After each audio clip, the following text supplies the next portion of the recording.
All right, we're back, and as promised, we're going to switch over to chapter 4 and start a discussion of acids and bases.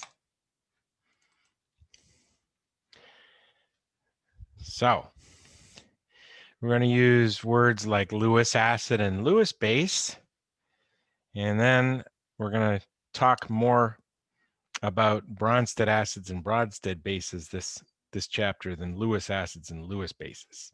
Lewis is a very broad definition that covers any acid-base reaction. And we got a brain check here. Oh, I have the answer there. When you hear the word Lewis, you should program your mind to get that name out of there. That's a person's name. Doesn't help you remember anything. This is what should be in your mind. Valence electrons. Anytime Lewis's name is invoked, we're talking about electrons. So any definition involving a Lewis should talk about electrons, whether it's Lewis dot structures. What are those dots? Those are valence electrons. Lewis acids, we're talking about valence electrons flowing. So I'm going to show you our first mechanism. The lone pair on the nitrogen is used to make a bond to hydrogen. And there's a sigma bond between hydrogen and chlorine. Let's get the H a little smaller there. That sigma bond is going to break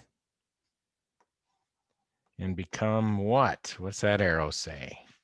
Well, that sigma bond's breaking and becoming a lone pair on Cl. And a little point about electrons and mechanisms. I hope you know that chloride, the ion, has 4 lone pairs, or else it's not chloride and anion. In mechanisms, we show lone pairs only when we need them. Okay?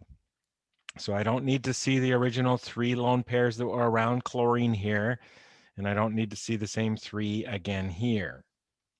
In fact, I really don't need to see this lone pair I put here. I just wanted you to see what happened to this bond when we're done. It is a new lone pair that wasn't there before. And let's look at our definitions, and then let's come up with clever ways of remembering them. So, all acids fit under the Lewis acid definition. An acid is an electron pair acceptor. Please, which of the 2 molecules accepted a pair of electrons it did not have before? It was HCl. So Lewis acid, we can use the short form La. And Lewis base, we can use the short form Lb. So our Lewis acid is here. It's accepting the pair of electrons from methylamine, CH3NH2. Lewis base is an electron pair donor. Well, wasn't this pair of electrons being donated towards the acid? And that is true.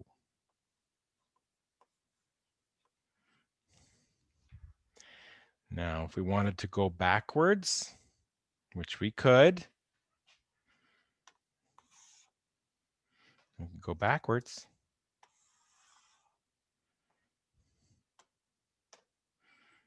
Oh, those are linked.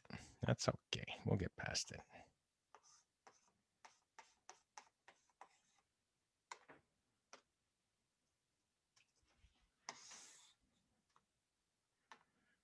And if we wanted to go backwards, Cl minus could use a lone pair. And nitrogen could get its lone pair back. And in this reaction, which one's donating? Cl minus is a Lewis base. And the acceptor, methylammonium ion, is the Lewis acid. Now, there's a reason why I'm erasing most of this arrow. And it's because in this reaction up here, it's an equilibrium reaction. I showed the backwards equilibrium here, and the forward equilibrium predominates. And by the end of today, we should be able to predict how much more the reaction goes in the forward direction than the backwards. Okay. So this Lewis base here, let's go back to our original. Oh.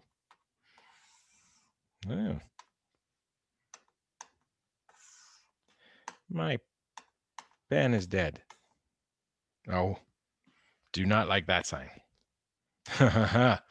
We have not had this program crash once this semester, and it looks like we still might be past. Save. I suspect that might not be the end of that. In our lecture room, it used to happen all the time. Okay. Here we go.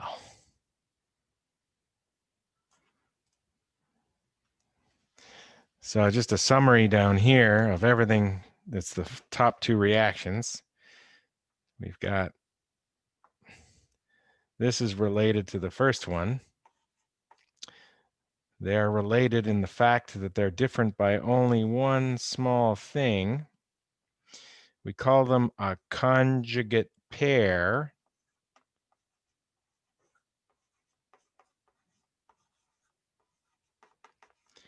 And another pair is here. They're different by the same small thing. I think some of you have guessed that small thing is the hydrogen. And don't say the atom, because it's really hydrogen behaving like an ion.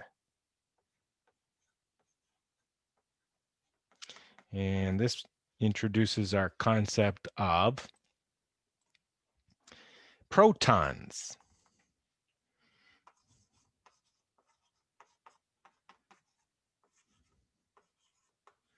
You say, wow, we did that 100 years ago. Protons are those things found in the nucleus of an atom with the plus charge. Correct. But let's just do a brief look at the hydrogen atom. H atom. It has a proton in its nucleus, and that's a vastly exaggerated nucleus there. And it's got an electron flying around the outside. That's the sum total of things in an H atom right there. If you lose the electron, what is the only thing left?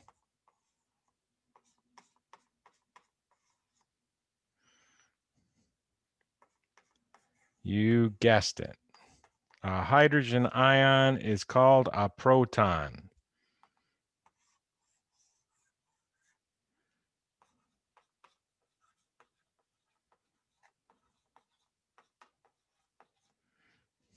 Okay, I think that answers that question.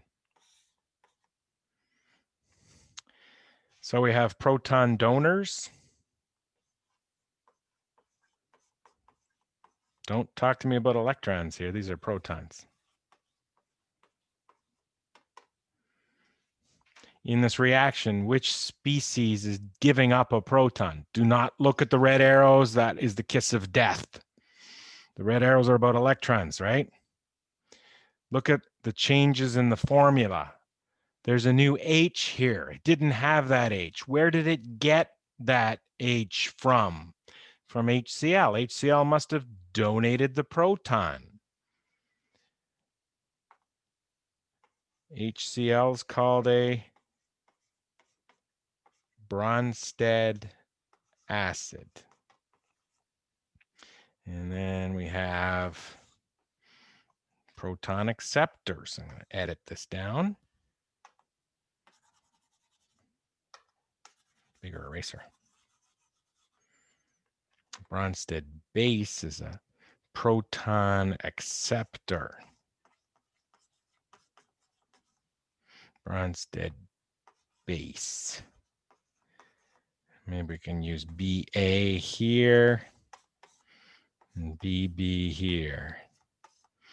And while I was labeling my Lewis's, I forgot to say this was a Lewis base from up there. When Cl- was doing its thing, it was Lewis base. I got all the things here. It's an omission, sorry. Okay, so let's relabel. We see protons moving from one place to another. It's a Bronsted reaction. Sometimes we don't see protons moving. Those are not Bronsted reactions. So our Bronsted base is the thing that's accepting the proton. And I want to get rid of those red arrows because you're still looking at them, aren't you? Stop looking at those red arrows. Just look at the formulas here. This thing, I can't look at the formula because the extra H is up high. But the H went from here to here. This accepted the proton. That is a Bronsted, let's put it in blue. Bronsted base. This thing was donating a proton. It's a Bronsted acid. In the backwards direction, this had the proton and it gave it to that. It's the donor. This is the Bronsted acid. Please note, in the conjugate pair, there must be one acid and one base. And in the other conjugate pair, there has to be an acid and a base.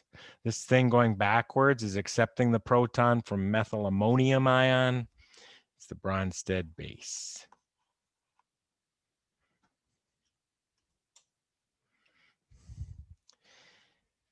So how are we going to remember these things? Take it from the top. Lewis acids are electron acceptors. Electron acceptors. Why don't you think a little bit on the street side? Say electron without the E in front. Electron acceptor. You just use the words the letters L and A for your first letters. I'll even put it under here. It's just a memory trick. Electron acceptor. Look at what letters you started with. Maybe you'll never get them backwards again. Electron acceptor, La. The other one must be the electron donor. Okay. Bronsted's all about the protons. That's easier to see visually. You see, hey, this thing's missing a proton. It must be accepting it. There's the extra proton. Conjugate pairs are different by only a proton. So don't connect things that are different by more than a proton. That's not a conjugate pair. The one that has the extra proton is always the acid. So look at this pair. Which one has the extra proton? This one. That's the acid. The one with one less proton is the base. Look at this pair. HCl, Cl-. Which one has the extra proton? This one. It's the Bronsted acid. Which one's missing the proton? It must be the Bronsted base. There we are. And let's do a reaction where there's not Bronsted acid and Bronsted base going on. Just Lewis. This will be the last time we see a reaction that's just Lewis. We're going to focus 95, maybe higher % of this chapter on Bronsted. Just Lewis, not Bronsted.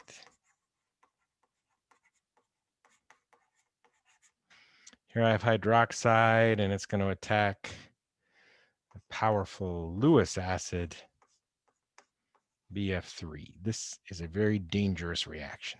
Strong Lewis base, strong Lewis acid, making a bond.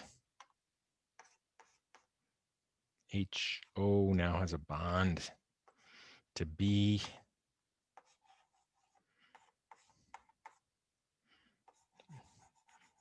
Yeah, I'll show geometry just for fun. It's tetrahedral now. And I see electrons moving. Remember I told you electrons are always moving, so Lewis is always valid. but I don't see protons going from one place to another. This H did not change position. It was bonded to the O in the beginning, bonded to the O in the end. It didn't go from one place to another. So all we have here is a Lewis base. And how did I know that? I think we did those in blue. No, those were purple.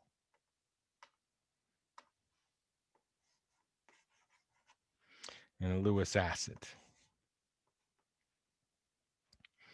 Okay. And we have synonyms for these words, these definitions, Lewis base and Lewis acids. Lewis acids are, what are they again? What's the definition? Remember, always start with the acid, goes electron acceptor. Remember, it's Lewis, so you're always talking about electrons. And look, it's accepting the electrons. It fits. Why does it accept the electrons? Get personal here. You accept people into your life that you love. So BF3 accepts electrons because it loves them. A synonym for a Lewis acid is electrophile.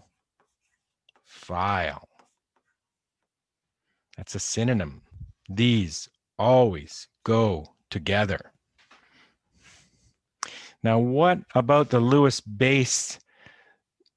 What about, BF3 does the Lewis base love? Because we like love here.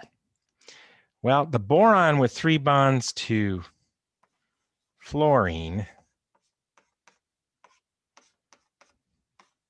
there's BF3, is an incredibly positive boron.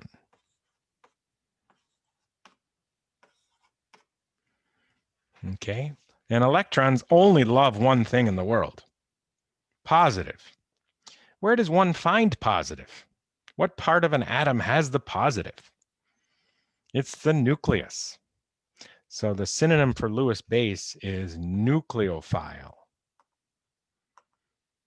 Lewis base always loves a positive, whether it's a cation or a slightly positive atom. These are always synonyms. So if you called something a Lewis base, you must know you should also call it a nucleophile. And they go nicely together. It sounds like a name. If you say that as a name, Lubnu. Lubnu. If you use your imagination, the other one sounds like a variation on a name. There's a name Ella. Missing an L, but Ella works too. They go together. I'm just trying to help you keep things straight. These are memory tricks. And we go back, and we could have relabeled, knowing our new knowledge here. Every Lewis base is also a nucleophile. It's going to confuse you. Should read these first. Every Lewis acid is also an electrophile. We better give these short forms on the next page. Nucleophile, nu. That's not a nu. Nu. Electrophile, E. And go back and say, see next page. See next page for nu and E.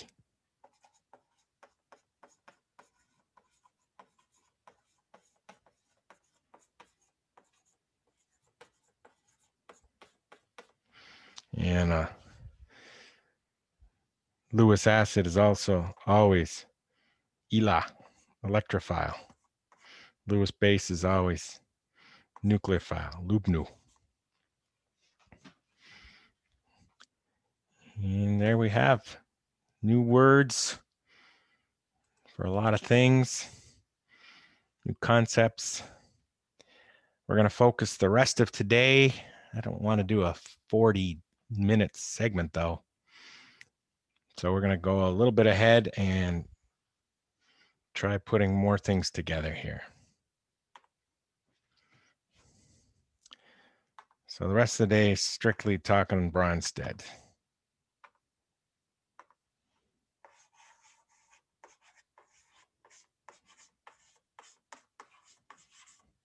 Shadow. And we're talking about Bronsted equilibrium for the rest of the day.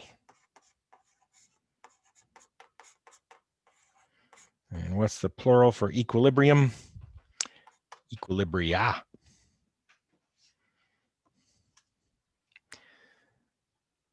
So we can look at our example from before.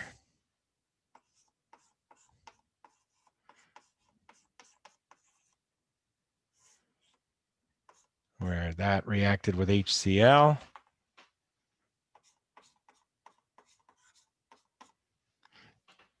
And it gave CH3.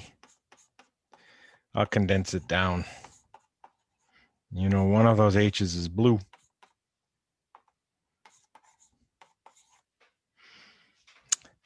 And we're going to figure out our goal by the end of the day is figure out just how much more of these two things we get than these two things we started with. And we're going to quantify it. So before we do that, let's just say that. Goal, that's our goal.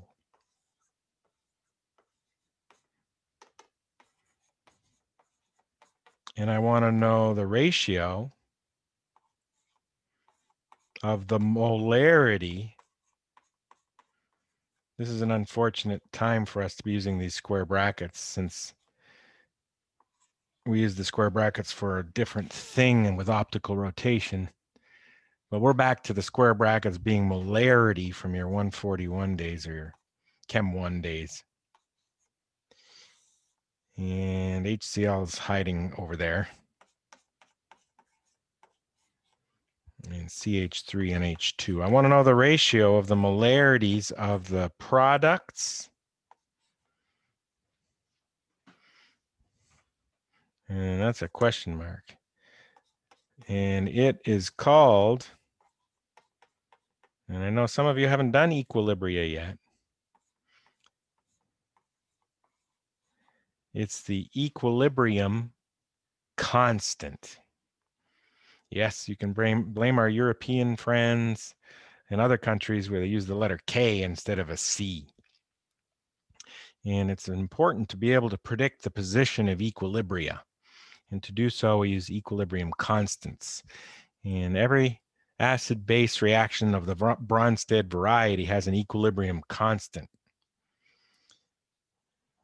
And we're going to figure out how to get to that. But before we do that, we have to have a discussion of what is Ka and Kb.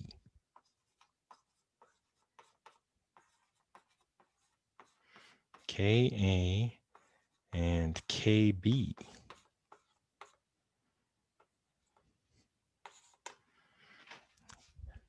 As you might guess, one is the equilibrium constant for an acid, and the other is the equilibrium constant for a base. And K, and we'll do this one at a time, Ka is the equilibrium constant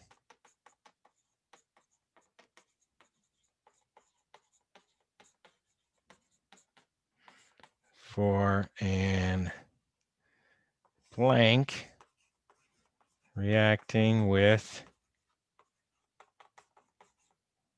blank. And then we'll flip the script, but not totally flip it.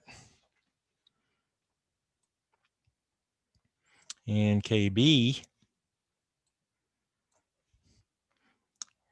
a little hint here, it's an English correction there.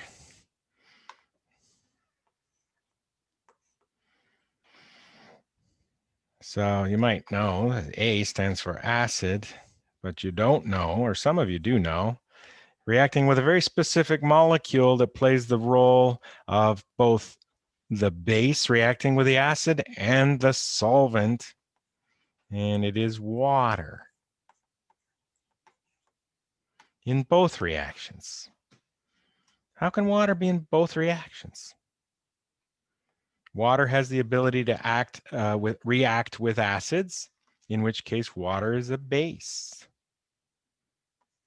Oh, don't move that. In the first one, water is both base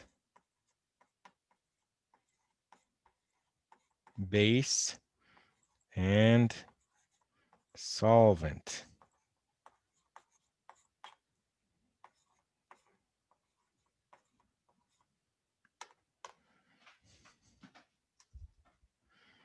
And in this one, water is both acid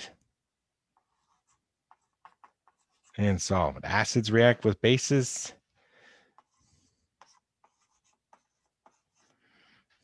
And bases react with acids. A base reaction, that's good. Okay. So let's take a look at something like acetic acid. I think this page has got enough on it. Let's look at acetic acid. It's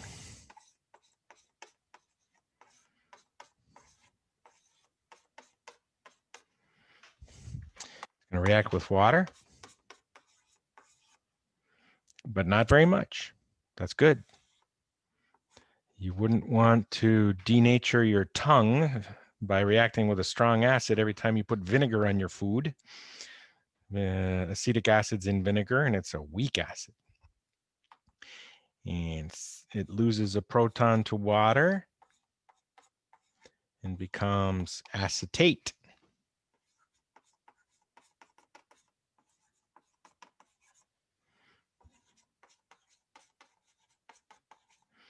And if water gave up a proton to acetic acid, what did water become? Sorry, if water took a proton from acetic acid, or accepted is a better word based on our new words. This is going to be the acid, the proton donor. Water must be the proton acceptor. So what does water become after it picks up a proton? It'll have 3 H's on water. Don't forget, protons are H+. You added an H+ to a neutral water molecule. When you're done, it's this species. Some of you know already that that's called hydronium. It's very common if you have molecule name followed by yum, that it's that molecule with a positive charge, and it's often because there's an extra proton. You knew this already, but you didn't put it together. Probably you didn't put it together. Ammonia, when it picks up a proton, becomes NH4+, ammonium. It's got the yum. So there we have it. And Ka, and we have to be careful here.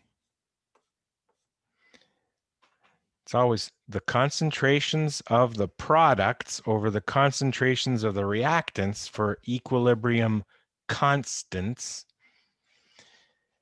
So we're going to start off and do exactly what I said there. I'm going to use the short form for acetate. And hydronium is here. There's the 2 products.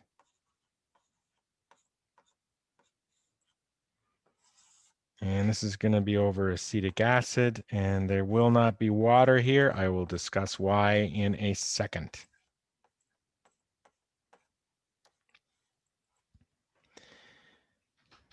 These are all variables. Their molarity can change, but the ratio of the 2 products over the reactant is always a constant. Water is, remember, water is not only a reactant here, where it's reacting like a base, but it's also the solvent. So there's a large excess of water, and even with a substantial reaction here, the molarity of the water is not a variable. It's a constant. Its value, roughly 55.5 moles per liter, that's for pure water, is part of this constant. It's already incorporated. So we don't include solvents in any equilibrium constants. So there's that. And that's Ka. Now I want to look at Kb for the other reaction. That's acetate, a base, reacting with water.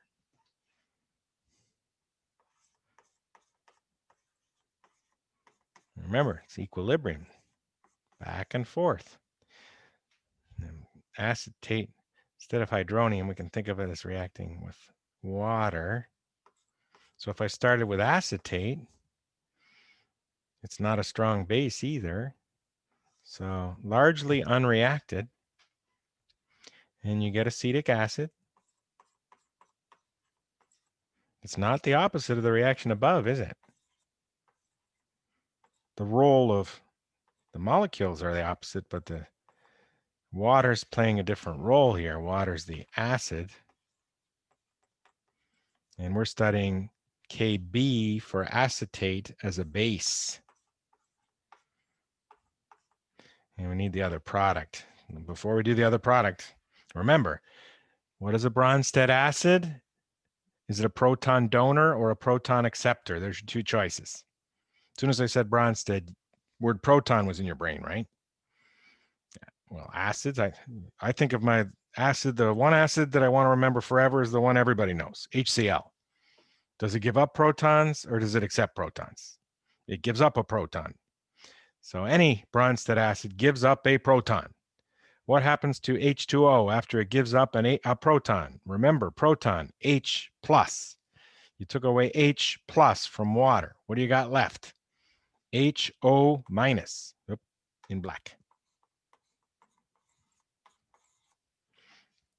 And Kb will be the concentration in this equilibrium, where water is both the acid and, yes, the solvent. The products are acetic acid and hydroxide this time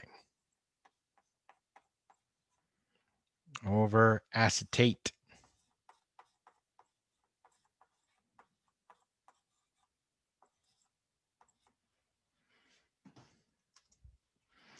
And there is a relationship between the strength of an acid and the strength of the base that is its. We have a name for this combination.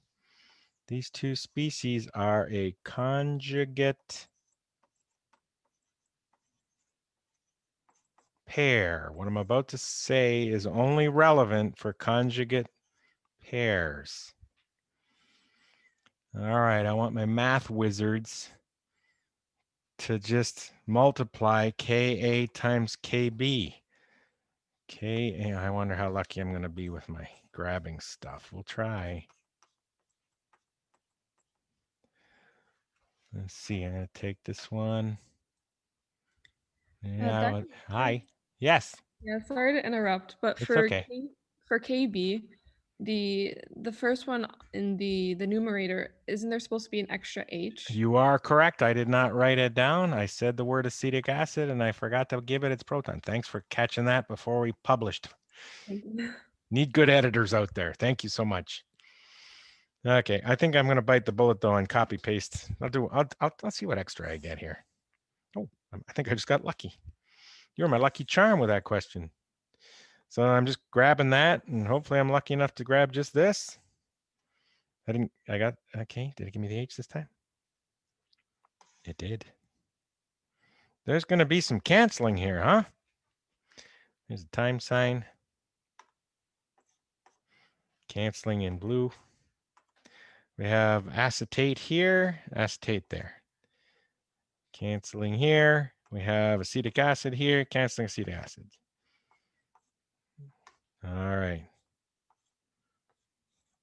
All you're left with when you take Ka for an acid times Kb for what specific base?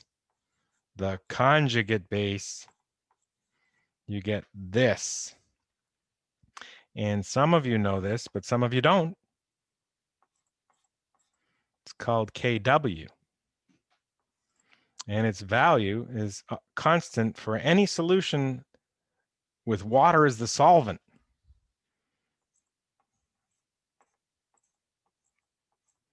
10 to the negative 14. It's a fact. Some of you didn't know this fact until right now. And it explains why a solution with neutral pH has a pH of 7. And I think we'll finish with the reason for why a pH of a neutral solution is 7 right now. Let's put that in a typed question. Part 1. What is pH? And 2. Why is pH equals 7 a neutral solution?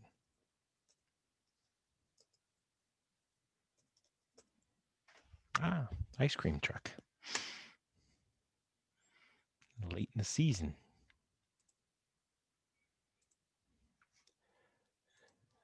Okay. It didn't turn green.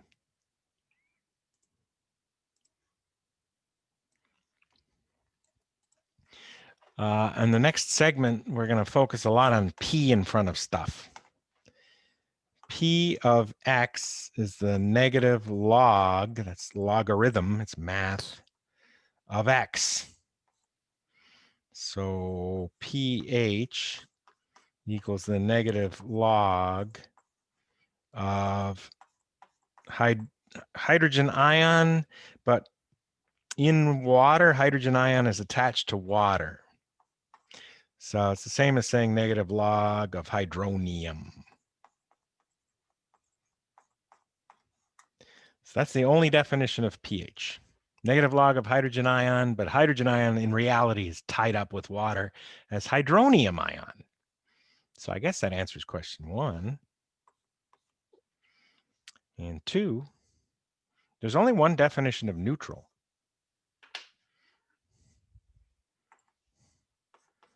Neutral means as much H3O plus, that's plus charges, you know, neutral, right? Neutral has a balance, as the anion, which is OH minus. Let's put it where it belongs, on the O. That's a fact. So I know the product for these two is always 10 to the negative 14. That is a property of water. Acidic water just has more of this one, and basic water just has more of this one. And acidic water, if there's more of this, there has to be less of this. In basic water, if there's more of this, there has to be less of this, hydronium. So if there's as much hydronium as OH minus, we have X squared equals 10 to the negative 14. X therefore, take the square root of both sides. 10 to the negative 7. Negative log of 10 to the negative 7. You do not need a calculator for that. The log of 10 to the x is always x. The negative log of 10 to the x is negative x. All right, so equals 7. And that answers question 2. Negative log of 10 to the negative 7 is 7. So that learning that when you were a youngster, pH is 7 in neutral solutions. Now you know why. And we'll pick up with the most important question of the day, using KAs to predict our goal. What was our goal again? Don't lose sight of the goal. The goal was on the previous page. Using KAs to, it wasn't. Oh, there it is. What is KEQ for this reaction where we're not talking about water, we're talking about two conjugate pairs. So we should be able to do any interaction between two conjugate pairs and figure out what KEQ is for that interaction. And that's going to be our final segment for today. And it's coming up after the break.